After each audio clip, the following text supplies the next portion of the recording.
Le présent atelier est une occasion d'évaluer les activités du Fonds d'affectation spéciale des pays les moins avancés PMA et les petits États insulaires en développement PEID. Il offre une opportunité de rassembler les anciens délégués bénéficiaires de la région Afrique du Fonds pour un partage d'expériences et de bonnes pratiques en matière de mise en œuvre des engagements internationaux dans le domaine des droits de l'homme.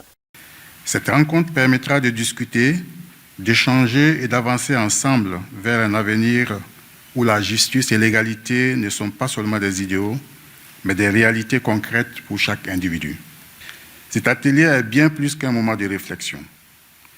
C'est un espace de co-construction où se croisent les expériences, se confrontent les idées et se dessinent les pistes pour amplifier l'impact du fonds dans la région.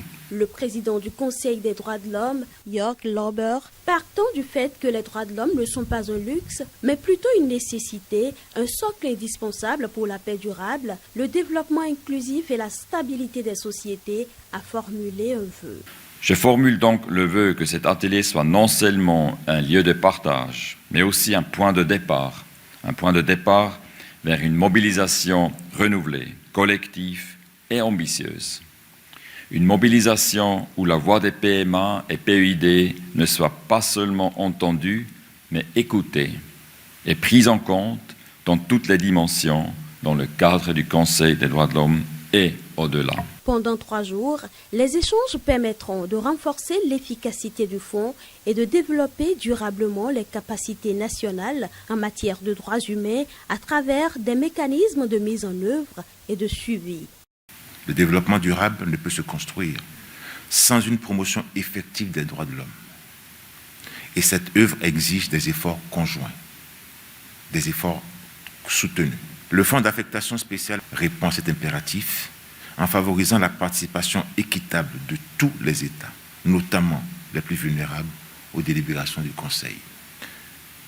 Nous allons essayer ensemble d'améliorer l'impact de ce mécanisme d'appui.